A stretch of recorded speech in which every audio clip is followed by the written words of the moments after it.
Yes, guys, incredibly, it is all over. The draft is finished for 2024. It's been a busy few days. In this one, we're going to unpack everything, the bolters, the bargains, all of the unique decisions that went into the 2024 draft and see who really came out on top, who maximized their draft hand.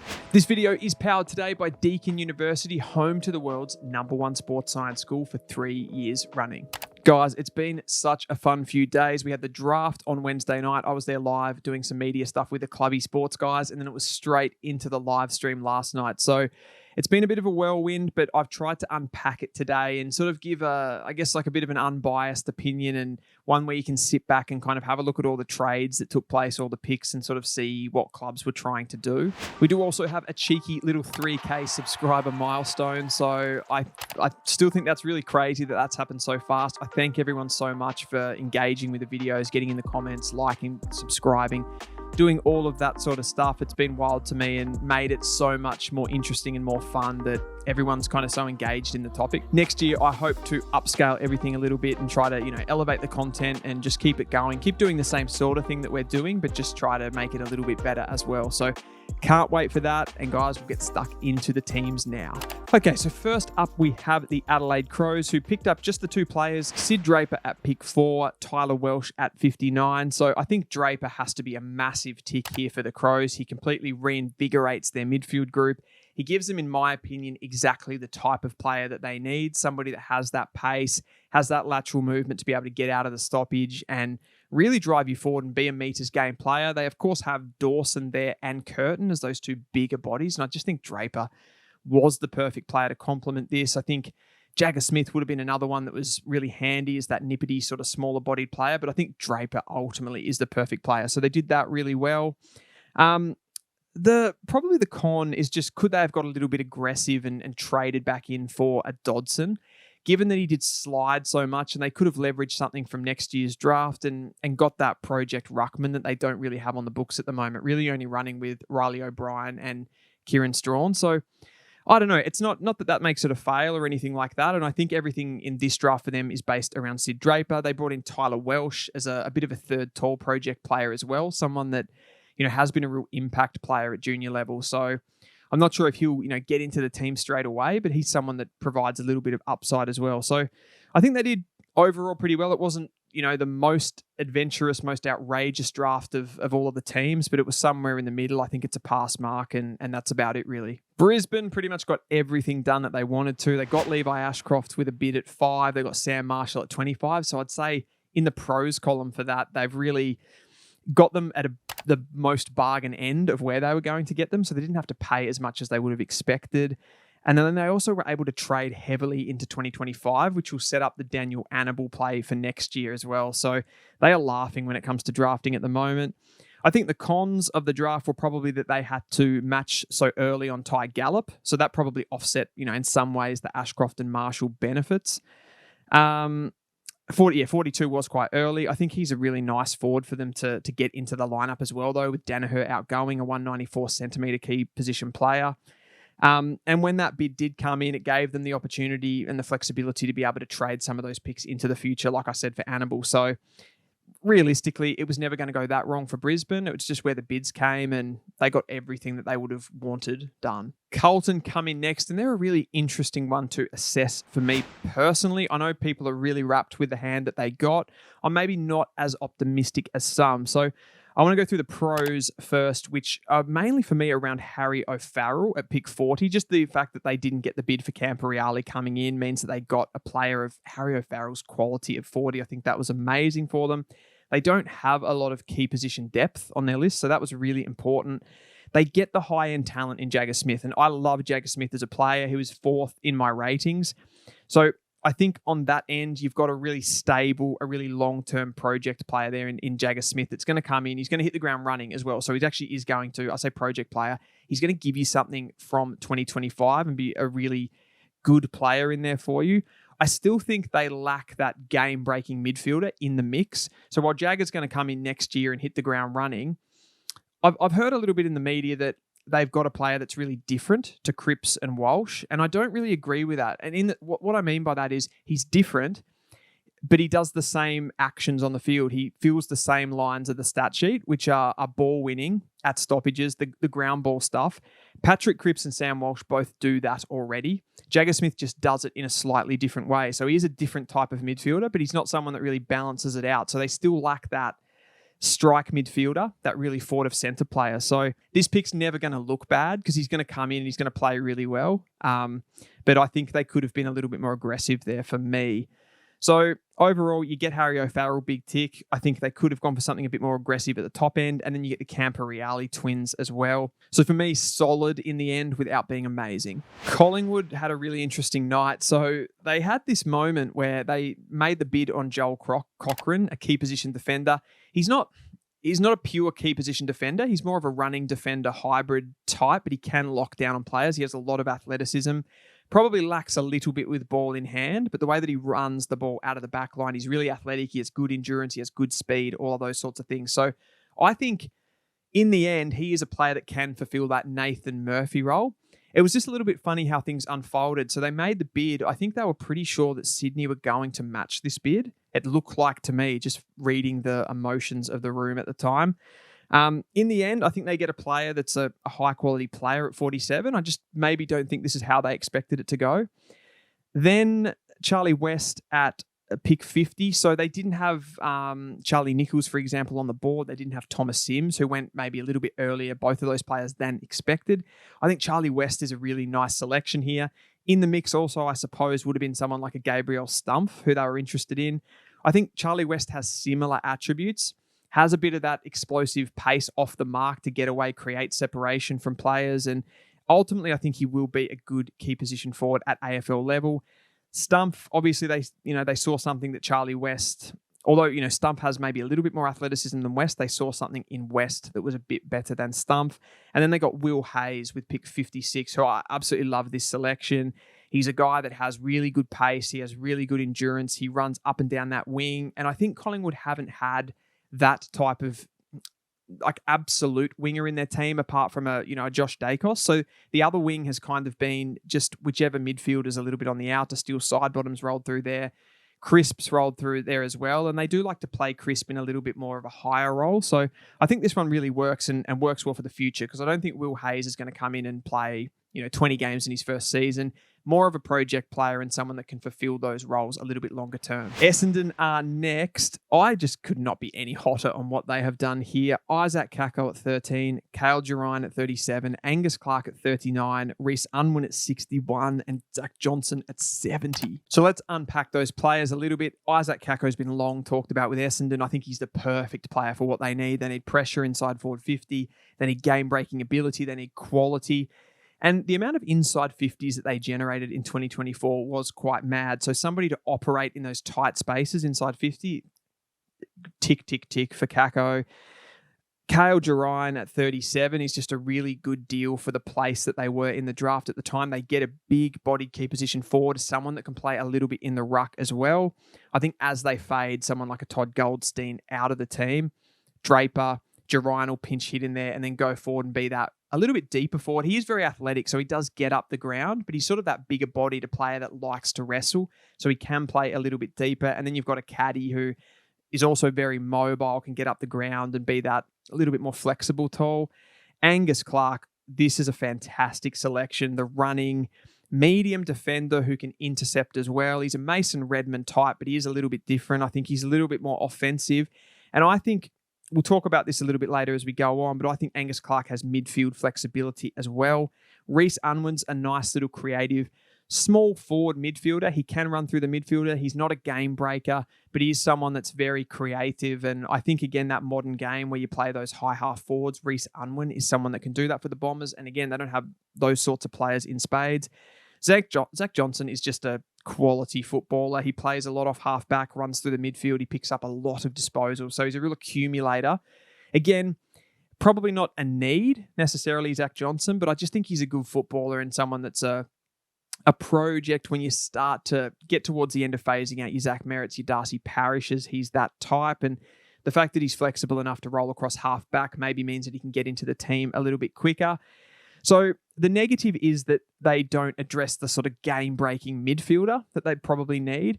But I could make an argument here that Angus Clark is that player, and you have enough running defenders. He can sort of manipulate his game into that long term, something similar to a player like Toby Travalia, who has those sort of Will Day traits.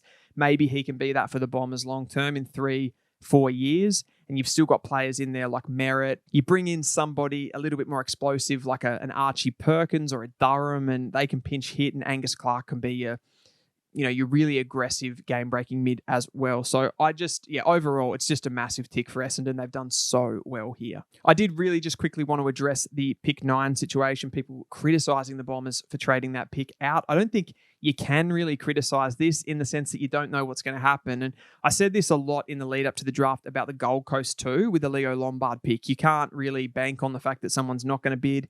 If it's around the mark, you've got to be really careful with those picks because it's a massive, massive waste if that ends up getting eaten by a bid. So they were able to get into next year's draft, do pretty well there, and pick up like one of the all-time hauls I think the Bombers have here. So again, great work. Fremantle, I think they drafted really well here. It's maybe not the sexiest draft, but they've got in some really high-quality players. I think they waited for some of these top-end players to fall and slide a little bit, and then they've picked them up. Murphy Reid is clearly that. He's just one of the midfielders that's been compared in that sort of top 10 for most of the season. So he's a really high pedigree player. Probably does lack a little bit of speed, a little bit of athleticism, but I think with the mix that Freo have, and maybe they do like that a little bit more creative type midfielder. They got hard workers in there, Sarong and Brayshaw. So someone with, Murphy Reid's talent level, I think that's a really good pick for them. Then they got the key forward in Charlie Nichols in the door. Maybe a little bit earlier than we expected there at pick 34, but I think he's a really good player. They didn't need a key forward. I don't really think they lack that much overall in general with the players that they've been able to bring in the trade period as well with Shea Bolton. So there's a fair bit going on here. They've then got Jaron Carr, the father's son. So again, that was maybe a little bit early for him at 63, but they obviously were committed to him. So overall, I give it a tick.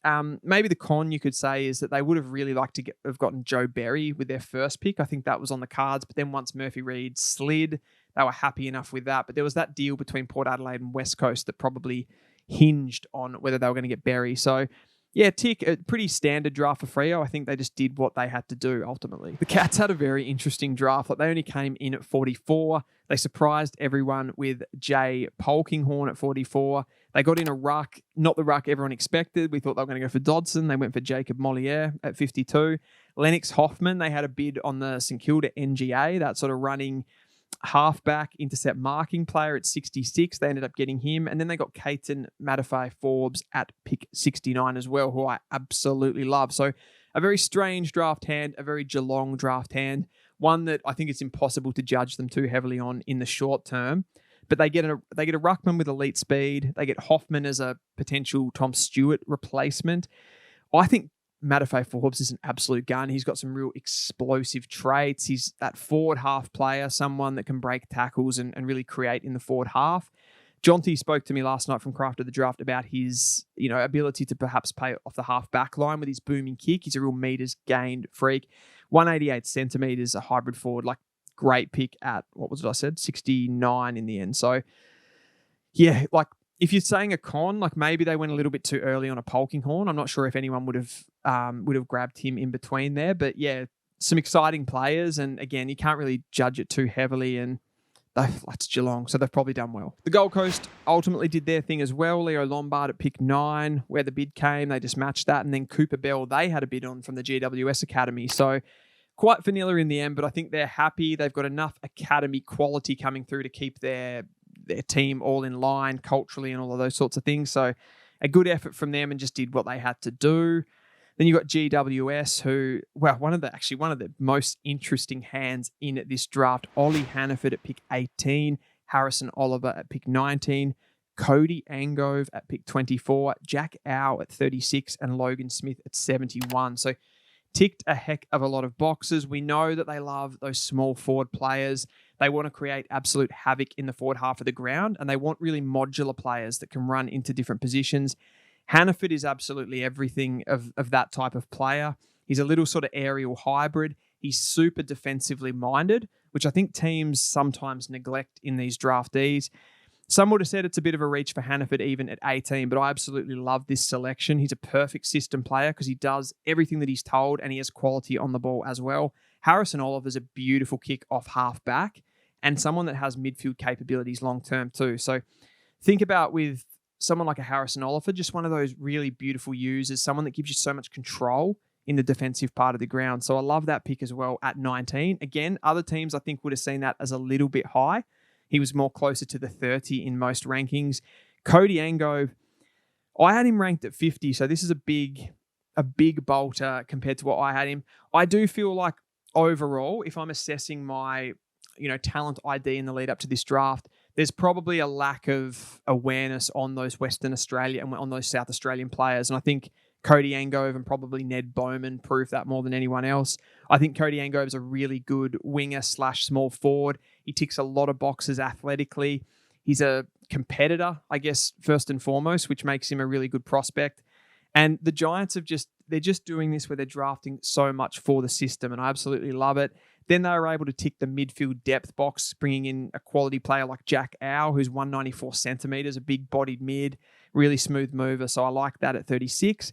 And then they just get the Project Ruck, the academy player, at 71. So for me, this is an awesome hand by the Giants. I know some people don't like it because it feels like they're almost drafting off a little bit of a different board to everybody else, but I think that makes the draft really interesting, and I like teams that think outside the box. For the Hawks, it was a little bit of a smash and grab, but I like what they did with the picks that they had. At 35, they went for Noah Mraz. I think that was the best quality that they could have brought in with the pick that they had available to them. And then they just went Cody Anderson at the back end, 64. We still don't really know what Cody Anderson's going to be like at AFL level, but I do think within that Hawthorn midfield mix, a player like Connor Nash is maybe susceptible. A player like James Warple is maybe susceptible. They like players that apply pressure in that midfield group, and Cody Anderson does that, and he has explosive traits. So can't wait to see how he goes. I'm really intrigued by that, and I think Hawthorn did what they had to do in this draft.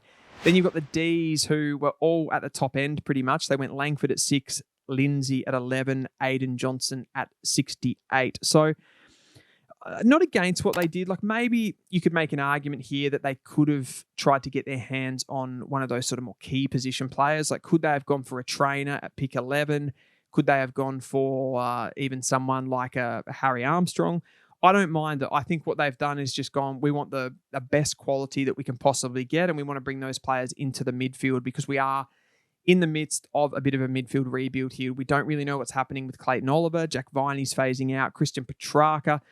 I probably have the most faith that Christian Petrarca is going to come back and play his best footy and be that really powerful mid for them. But yeah, they've got to think on their toes. They've got to think that, someone like Xavier Lindsay can come in and play across the half back line too, with a player like Trent Rivers coming into the midfield. Windsor there off the wing. I think he'll invert into a midfielder as well. So ultimately, I like it. So yeah, I think the Ds did a pretty good job here. Johnson, Lindsay and Langford. Could they have gone for a Riak Andrew, who was a part of that NGA? They didn't match the bid. That was an interesting one. And they brought in a different key position player. So that's interesting, if nothing else. And we'll move on to the Kangaroos, who, yeah, okay. So this is my team. So I'm a little bit conflicted with looking at how they did things. They went Finno'sullivan. I love Finno'sullivan. He was number 1 in my rankings. So I love the pick. Matt Whitlock at 27. Luke Urquhart at 57. And River Stevens at 67. No complaints with any of the players. Love all of these guys. I think they're all great talents. And I think North do pick, they pick players pretty well. It's more the strategy around what they do with the picks and how they value the picks. It's probably the most interesting conversation here. Luke Urquhart, I'll start there.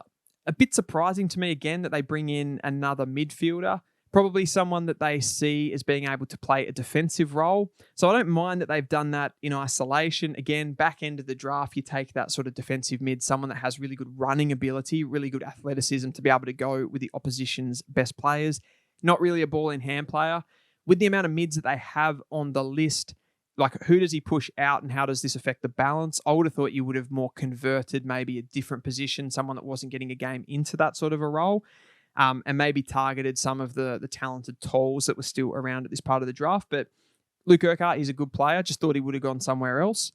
And then North, the strategy of trading away the future picks, I thought they might do this just not the way that they did it, I suppose. So I think they want to bring in players as quickly as possible, and that's the strategy around it.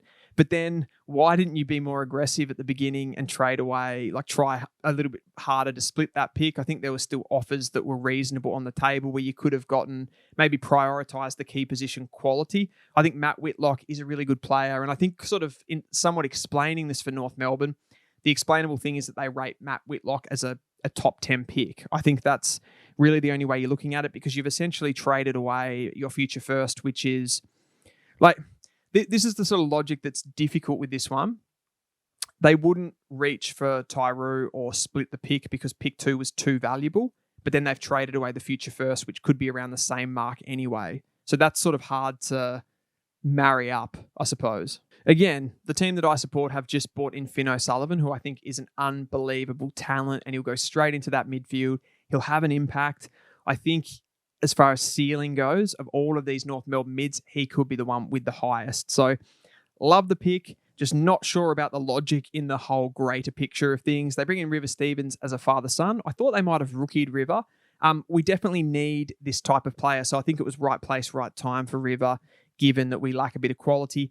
Again, with that Luke Urquhart pick, like maybe I would have liked to have seen a specialist small forward coming there, someone like a Jasper Alga who was still on the board, but it is what it is. We'll move on to the Power, who I think had an awesome draft as well. Joe Berry is one of my favourite players. I had him ranked as the top small forward in this draft. I think he's got just the complete package. He can do absolutely everything as a small forward. He may even become an impact midfielder down the track as well. So tick, tick, tick. And as much as the Power have drafted heavily in the small forward brigade, Joe Berry brings a quality that none of their current players have. So love it. Then they got the slider in Jack Whitlock, who had gone to 33. That was quite late for what we expected. I think he has a similar profile and similar qualities to Matt. So I had Jack ranked higher. So I think this is a great key position forward that they really need to replace the likes of Charlie Dixon. And Jack Whitlock is a big competitor, so I really like this pick to get some more aggression into that forward half for them. And then they get Christian Moraes at 38, a little bit of a slider again. There are questions on Moraes's maybe competitiveness and just body language on field sometimes, but he has a lot of quality, and he's another one that Port are a team that haven't really gone in for those like specialised wingers, and he can do that. He's a marking player overhead, and he has great endurance. So love this draft. It's neat, it's tidy, it's small, but it's really packed full of quality for the Power. The Tigers get one of the all-time hauls here. Sam Lawler at 1, Josh Smiley at 7, Taj Houghton at 12, Jonty Fall at 14, Luke Traynor at 21, Harry Armstrong 23, Thomas Sims at 28, Jasper Alga at 58. So a lot to unpack here. Lawler at 1, we knew it was going to happen. He's such a game breaker, and he's so unique that I think they had to take him. Josh Smiley at 7, that's 2 big bodies. So there's maybe a little bit of nip and lateral movement that they don't have because they've gone with those 2 players. But Taj Houghton fixes that up there. If he's going to be a midfielder long term, I think that's a great selection at 12. And they were in the perfect position, like we said in the lead up to the draft. He was going to be hard for them to pass up on given the quality at one of those picks 10 and 11, which became 12 and 14, I think, in the end. Jonty Fall, a big surprise for me. I didn't think that they were going to reach for this player, but I like what they've done here because Jonty Fall is such a competitor, and he's going to be one of those. He's a high floor player, I think, as a key position forward. He gets to so many contests. He's such a good system player, so I really like the selection. Then they got some of the ones that were ultimately going to slide as well. So they get Luke Traynor at 21. They get Harry Armstrong at 23. I think that all kind of comes out in the wash. They probably could have got Jonty Fall. Maybe they had a tip-off that someone in the teens was really hot on Jonty Fall. Not too sure about that, but I think it all came out in the wash. Thomas Sims, a big surprise. We thought they might have traded this pick away. I was pretty sure they were going to go for Jasper Alga at 28, which makes that all the more astonishing that they got him at 58. Sims, again, I like what they've done here with the keys because they've gone for some sure things in like a Jonty Fall. But they've just really gone, I think, with Sims and Fall there as those 2 players that are really mobile, get to a lot of contests. They have a high degree of competitiveness in their nature. Perhaps you could argue that they lack a little bit of quality on the ball, but I just think Richmond want to bring in those players that are really competitive and can really fight in the next couple of years. Then you've got your Harry Armstrong, your Luke Trainers, who are those keys that are really good on the ball. And then it's going to just sort of all morph and work really nicely. All of these keys are going to develop at the same sort of time. And you're just going to have, like, in 3 to 4 years for the Tigers, they're just going to be sitting on something so nice. They were able to get everything done with the trades that they did do as well. They were able to get into next year's draft with that future first from North Melbourne as well. So just such a capitalization as far as players coming in, as far as what they did for next year. It's just tick, tick, tick. If you were being like hypercritical, I think like the perfect two midfielders would have been maybe a Lawler and a Jagger Smith, or a Lawler and a Finno'Sullivan, just would have complemented a little bit better. But I think you'll be able to clean that up in the next couple of years with picks coming in. There's obviously always more midfielders in drafts. I think they got the unique one in Sam Lawler. You don't always find that type of player. So I think overall strategy is awesome. The Saints, we've probably got two of the biggest draft hands here in the Tigers and the Saints. So Travalia at 8, Tyroo at 10, Barrett 32, Boxall 45, Dodson 53, and Patrick Said at 60. I don't really know why, but I'm jealous of this draft hand on some level. Travalia, I think, is an amazing player as a running halfback, a little medium interceptor. He's going to go into the midfield long term, so they've got that player. I was surprised when Tyroo and Travalia were linked to the Saints, but I don't think it's the wrong choice. I think it's really aggressive. It's the opposite of conservative, and I absolutely love it. Tyroo is going to be one of the most impactful key position players, interceptors in the game. I think he can go forward as well. So whatever they want to do flexibly there with a helper for Max King, Tyroo does that. I think he was the best key position player in this draft. So tick, tick, tick for those two. That's all good. Barrett surprised me again because they got another key position defender. But I think the flexibility that Tyroo brings, that Barrett brings, they've both played forward at different times. They can really do whatever they want. And they've just opted to go for quality. People are, criticizing the Saints in the sense that they had Adrian Cole and Lennox Hoffman sitting there as NGA players that they could have got, I guess, at a discounted rate. But I do think that you have to prioritize the top end of the draft. So you can't say, I'm not going to take Tyroo, I'm not going to take Travalia because I got Hoffman and Cole. They've gone for the quality end of those two really important positions on the field, and then said, pretty much on the run, I suppose, they've said, well, we're not going to take Cole, we're not going to take Hoffman here. They still might rookie Cole. That's still on the cards. They've got the midfielder there in Hugh Boxall, the big body. So people were talking Smiley. I think Boxall is a really good pick at 45. Obviously, a discounted rate, doesn't have the runs on the board, but I think he's a bit of a bargain there. Dodson at 53. How did he go this late? I don't know. I guess this is showing you that teams are not prioritizing rucks as much.